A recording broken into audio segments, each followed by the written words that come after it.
Zentangle. So we are on the second part. So what did we do to the background of our paper? You made a Zentangle.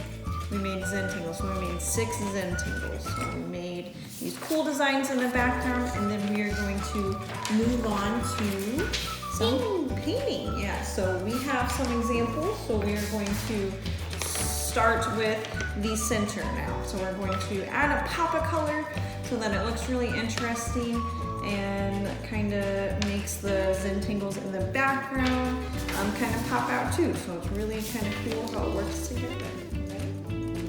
Okay, so now we're going to start with our painting. So we have a couple of things. We have how many colors? You have 2. 2, really just one. So we have one color plus what? White. White. So do you know what it's called when you add white to a color? You have no clue? So it's called a tint. Okay, it's called a tint. Like a tent you camp out and outside. So obviously you're not camping outside in it. You are going to be adding white to a color. So that is called a tint, not spelled the same way. It's T-I-N-T. And we are going to be doing a cool technique using just 2 colors. So we need a color plus white, and then we are going to need a paintbrush. I would use a smaller paintbrush. You don't really need a lot of water. The only thing you would need water for is to change colors, and we're not really doing that, so we are good to go. So we have our paintbrush. We are going to start by going around the contour edges. So do you know what contour means? Think outside. Yeah, so think about the outside, the contour. So we're going to basically just trace the line that we've already made.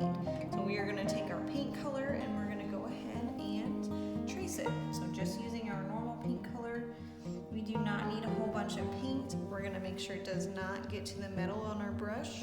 We just want it on the tip. So like so, just the tip. So go ahead and paint around the edge.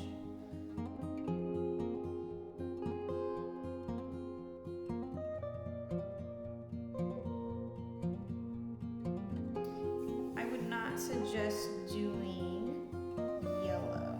I would not suggest picking yellow for your color. You know why? Because it's just going to fade away. Yeah, so and when you're adding white to it, it doesn't really show up as well. So I don't suggest using yellow. You can make it work, but not the best color to choose. What do you think is going to happen when we choose red? It's going to turn into pink.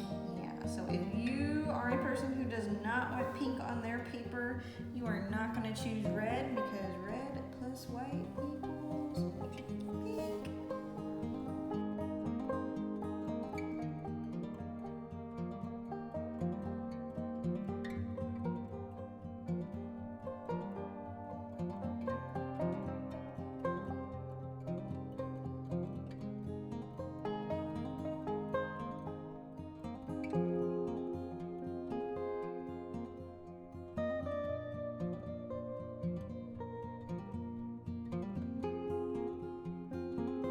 Okay, so we have our outline. Now we're going to move on to phase 2. We are going to start adding in our white. So what we're gonna do is we're going to grab a little bit of our color and we're gonna put it either on the side of our tray or in a different container. And then we do not want to contaminate our white, so whatever utensil you're using, I would rinse it off.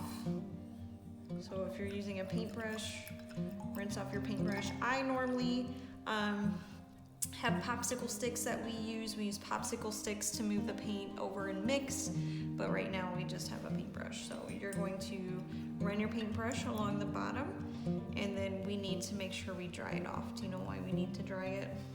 Because we want a solid paint. Yeah, we just want paint, so we don't want to water it down. We don't want to watercolor, it will spread, and we want to keep the paint where we're putting it. So we are going to make sure our brush is pretty dry. So dry it off on a paper towel. Okay, and then we can go ahead and move our white paint into here. Okay, so not contaminating, I'm not getting my color into the white paint. So that way if we're sharing white paint, or if we need this white paint some more, it stays white.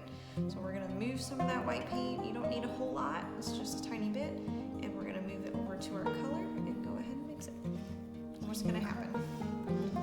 You got a new color, so what happened to the color that you originally had? It got lighter. You got lighter?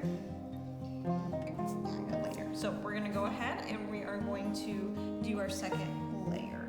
So if you notice that there's not any lighter, the color didn't change at all, what do you think we can do? We can add more white, so just keep mixing until you have the color that you need. So you don't need a whole bunch of paint for this, just a small bit.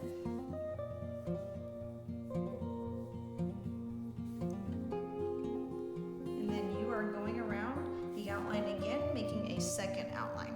So you're not going to overlap, you're just going to go right next to it.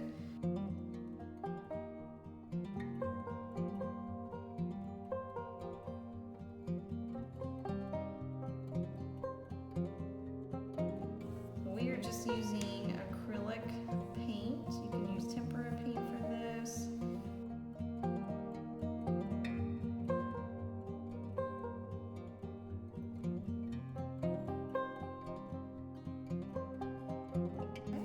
And then we're ready for the third one. So we are going to go to our third outline.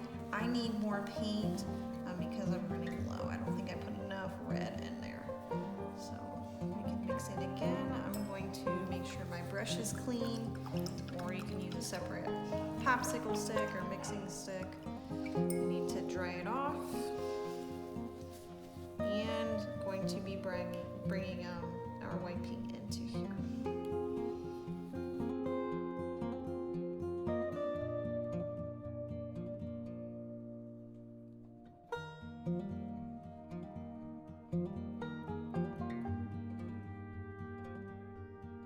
Just keep going. Every step you get a step lighter, so you can keep going. Make a really cool effect when you're done though. It's really gonna pop. Especially against the black and white background, it looks really cool. Once you get into those spaces where you can't add any more layers, you're gonna just keep going around. We're ready for our next one, so keep going.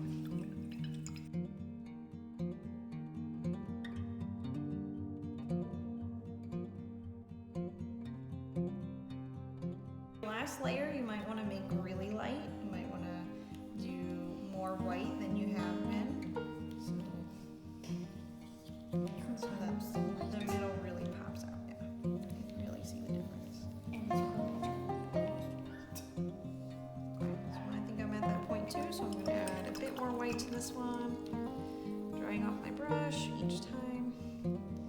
And a big scoop of white. Got it. The lightest indigo you can get. Very light, so then you're going to go ahead and fill up the final space in the center.